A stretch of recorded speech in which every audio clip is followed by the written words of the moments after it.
Вітаю вас, шановні глядачі! З вами Олександр Кнырович і «Атмосфера». Ви як до риби? Ясте? Альбо ўсё больш каўбасу з котлетамі, ці можа сала? А якой рыбе вы аддаеце перавагу? Сёмзе, фарэлі ці якой таннейшай? На гэтым тыдні наш рыбак з'ездзіў у Магілёўскую вобласць, і так яму там спадабалася, што, відаць, хутка уся Магілёўшчына вось усё кіне і зоймецца толькі рыбагадоўляй.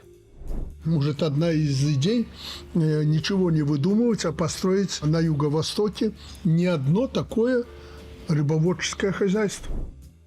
Але як толькі зробіш крок у бок ад сажалкі, адразу вырас і рыбку з'есці. Набывае зусім іншы сэнс. Я забрал деньги у производителей, в бюджете забрал деньги, мы недополучили. Можем продать в 5 раз дороже, валюту получить. Отдал вам, а вы угробили. Василий Николаевич, по всей стране разберитесь и посадите. Будет больше 10 человек и министра туда. Што ж ён там пабачыў, спытаеце вы мяне? Ды роўна тое самае, што і ва ўсёй краіне.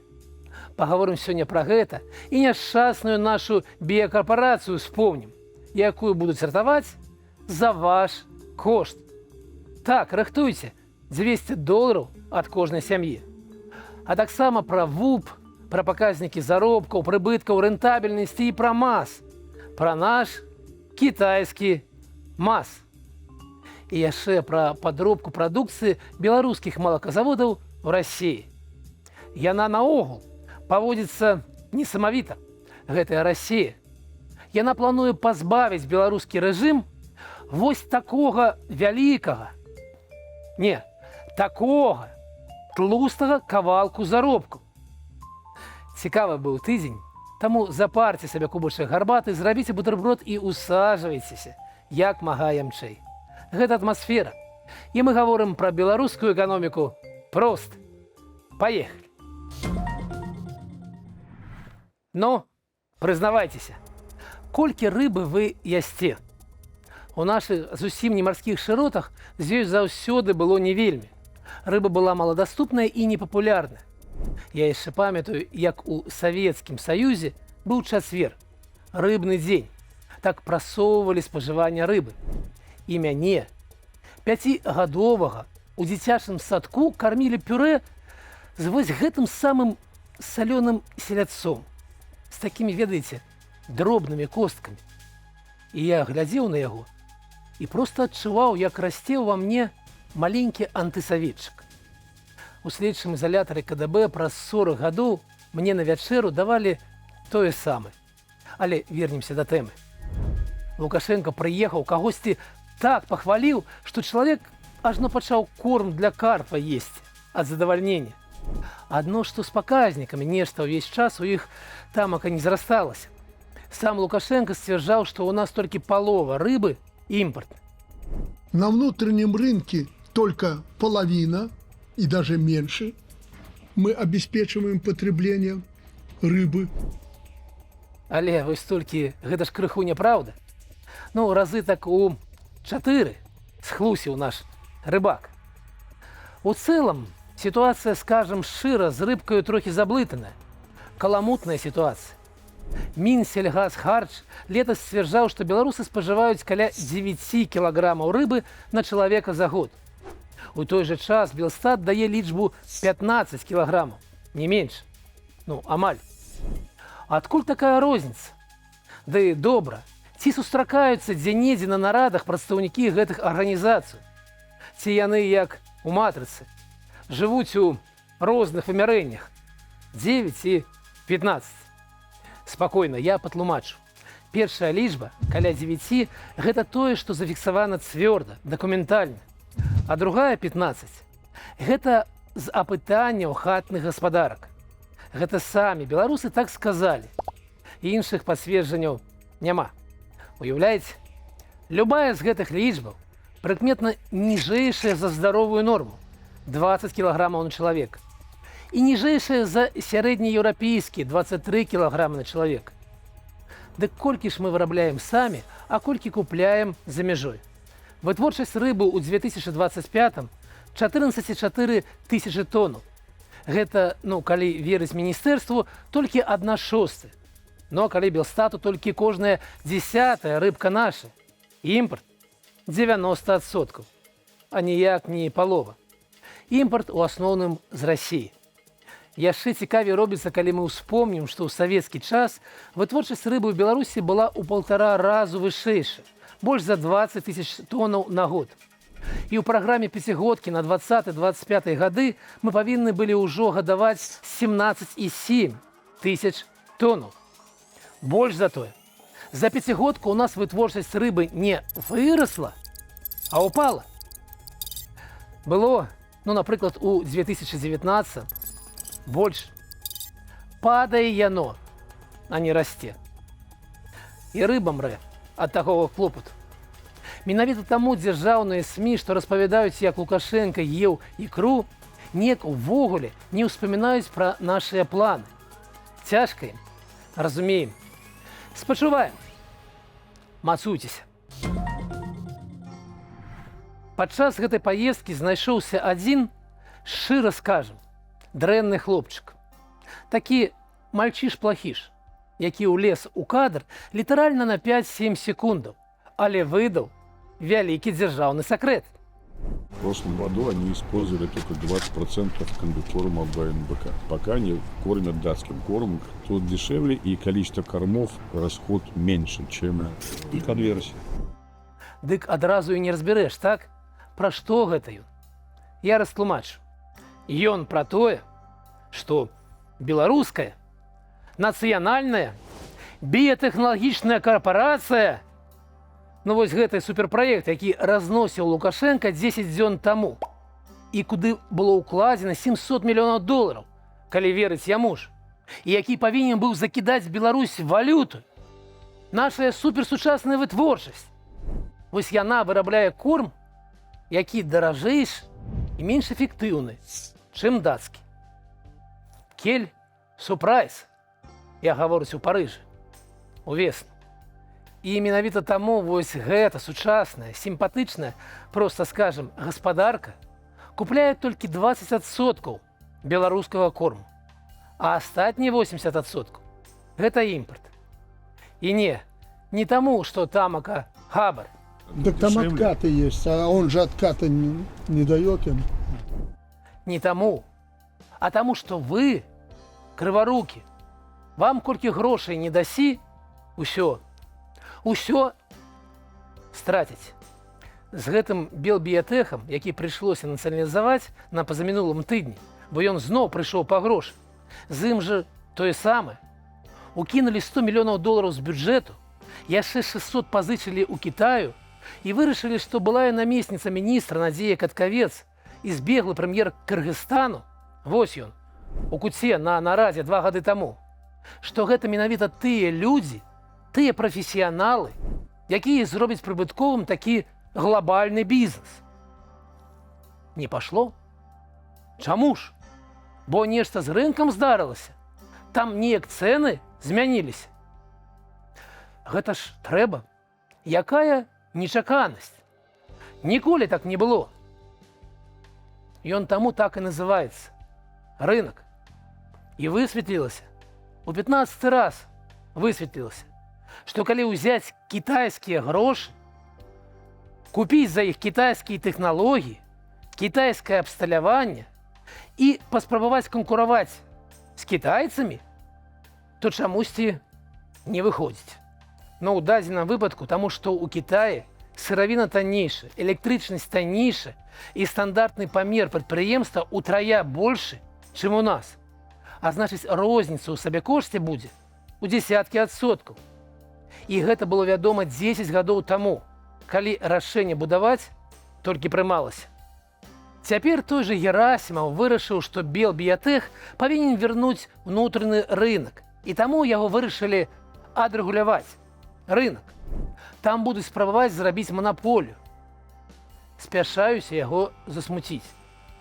Нават калі вы прымусіце ўсю Беларусь купляць дрэнныя і дарагія кармы, і кожны дырэктар калгасу будзе есці асабіста 2 кілаграмы штодзень, раніцай і ўвечар, гэта развяжа праблему на 1/5, не больш. Рынок Беларусі, ён маленькі. І прадпрыемству трэба быць канкурэнтаздольным з кітайцамі на замежным рынку. Дарэчы, гэта відаць на рынку шынаў. Там Белшынаў ўжо просіць абараніць рынок ад кітайцаў. Як думаеце, пойдзе Лукашенко ці Пуцін на канфлікт з Сі? З-за кармоў, амінакіслотаў, шынаў, аўтобусаў, тэлевізараў, ну і гэтак далей. У мяне рук не хопіць. Здаецца, што гэта нерэальна. Таму $200 з вас, таварыш, з кожнай сям'і, за біятэхналогіі. А так было весела. І Коля якраз паводле гэтай спецыяльнасці вучыўся. Ну, супадзення, напэўна. Цікавая, знакавая навіна прыйшла з Ростова-на-Доне. Там наш МАЗ прадставіў навінку. Сярэднетанажныя грузавікі поўнай масы 8 і 10 тоннаў. Сямейства МАЗ 365. Цікава, вось толькі яны ўжо не беларускі. Усё, мы здаліся. Гэта кітайцы пад лагатыпам МАЗу. Лакалізаваная версія кітайскага грузавіка Weichai Landing. Ось так. У самім прызнанні факту, што мы не здольныя канкураваць сваімі распрацоўкамі, няма нічога дрэннага. Гэта нармальна. МАЗ малы лакальны вытворца. Але навошта ж мы працягваем укідваць у стратнае прадпрыемства сотні мільёнаў штогод? Можа быць, трэба яго ўжо проста прадаць, ну хаця б тым кітайцам, калі ўжо мы пачалі зборку іх мадэляў. А свежая статыстыка такая ж, як была, нічога новага. Падзенне ВУП, падзенне прамысловасці працягваецца. Узровень прыкладна той самы, мінус 3,6%. Падае рэнтабельнасць, рост даходаў спыніўся. Асабліва гэта відаць праз зніжэнне долі зарплаты. Яна падае. Затое можна парадавацца за Еўраопт. Яго прыбытак за 25 год вырас на 22%. 427 мільёнаў рублёў. А вось Беллакт, буйны вытворца малочных прадуктаў, працаваў у страты упершыню за 10 гадоў. Мінус 12 мільёнаў. Бывае. І тут вельмі цікавы дакумент апублікавала нашае антыманапольнае міністэрства. Яно звярнулася ў аналагічную расійскую службу з інфармацыяй о фактах рэалізацыі на тэрыторыі, зразумела, Расійскай Федэрацыі тавараў, якія толькі выдаюцца за беларускі, але такімі насамрэч не з'яўляецца.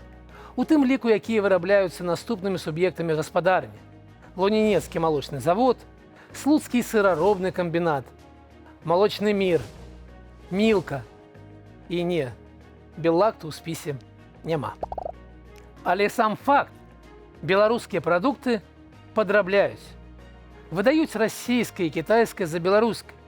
Гэта, вядома, гаворыць пра тое, які слаўся імідж. Гэта гаворыць аб якасці беларускіх прадуктаў. У лісце згаданы брэнд, які і раней выклікаў маё здзіўленне. І, здаецца, цягне на цэлую рубрыку Качанова. Дазвольце прадставіць бацькаў рэзерв. Расія, ствары свой запас у банках. Ваш бацька. Гэта была цытата. Свініна, ялавічына, тушонка, згушчанае малако і нейкія паштеты. Як вам назва? Можаце себе ўявіць такое ў Беларусі? Або вось гэты лагатып з вельмі дзіўным колеравым спалучэннем. І я доўга не мог зразумець, што мусіў азначаць вось гэты элемент нацыянальнага арнаменту. Я не разабраўся. Калі вы здагадаліся, напішыце пра гэта ў каментарах і не забудзьцеся паставіць лайк нашай праграме, калі вы, вядома, цяпер у бяспецы. А як не зробіце, я буду вас кожную праграму ось такімі беларускімі брэндамі пужаць. Я ўжо не ведаю, ці неяк адрэагуе Федэральная антыманапольная служба Расіі на скаргу Марг, ці знойдзе на падставу забараніць выкарыстанне падробленай беларускасці. Пакуль жа яны там, у Расіі, вырашылі ударыць па самым святым. Рыхтуйцеся. Гэта сапраўдны удар па рэжыму. Расійская мытня будзе спаганяць дадаткова ад 15 до 50% пры ўвозе тавараў у Расію з тэрыторыі краінаў Еўразійскага эканамічнага саюза. Ну, калі гэтыя тавары былі выраблены ў недружелюбных краінах. А прайшлі яны мытную ачыстку Беларусі ці не, цяпер гэта не мае значэння для Расіі. Вось што гэта? Ці гэта спосаб перакрыць каналы пастаўкі падсанкцыйных тавараў праз Беларусь? Ці гэта некая помста Лукашэнкі? А іх тавараў было шмат. Вось такое унікальнае ў нас сяброўства. Мытны саюз. Адзіная дзяржава. А ў Беларусі бароняць гэтак званыя традыцыйныя каштоўнасці. Вводзіцца адказнасць за прапаганду гомасексуальных дачыненняў, за прапаганду змены пола і асобна адным абзацам педафіліі і бяздзетнасці. Штраф да 900 рублёў. Навошта? Ці вы мне можаце растлумачыць, паважаныя гледачы? Ну, афіцыйна, каб паляпшаць дэмаграфію, ратаваць насельніцтва. Я разумею, з нараджальнасцю Беларусі сапраўды беда, правал, катастроф. Жанчыны проста адмаўляюцца нараджаць. Але, здаецца, тое адбываецца на фоне адсутнасці гэтай прапаганды. Ну, вось, всяго нам чужога. І гэтае падзенне нараджальнасці з геямі і child-free ніяк не звязана. Ну, а тады навошта? У Швецыі, Нямецчыне, у Нідерландах, дзе дазволена ўсё, і рэгістрацыя аднаполых шлюбаў, і ўсынаўленне імі дзяцей. І там чамусьці нараджальнасць вышэйшая, чым у Беларусі.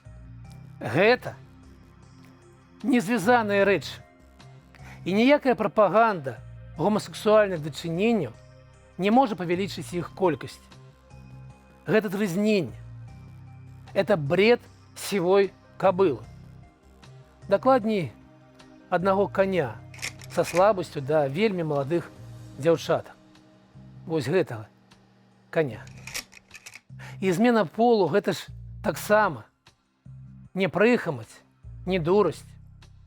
У маім жыцці ў Беларусі я не ведаў ніводнага адкрытага гомасексуалу. А цяпер тут бачу некалькіх, да 10 чалавек, і чамусьці ўсе яны разумныя, інтэлігентныя, прыстойныя людзі. Я ведаю, чаму я такіх не сустракаў у Беларусі. Яны баяліся, яны хаваліся. У гэтым розніца, у свабодзе і прыманні нашых асаблівасцяў. Розніца для ўсіх. І вось што я хацеў бы сказаць забаронцам. Не ўдасца, бо людзі ў няволі пладзяцца дрэнна. Чым больш вы будзеце вводзіць забарону, тым менш будзе беларусаў. І каб выратаваць Беларусь, патрэбная свабода. Свабода для ўсіх. Такая сёння атмасфера. З вами быў Александр Кныровіч. Пабачымся ў наступным выданні. Бывайце.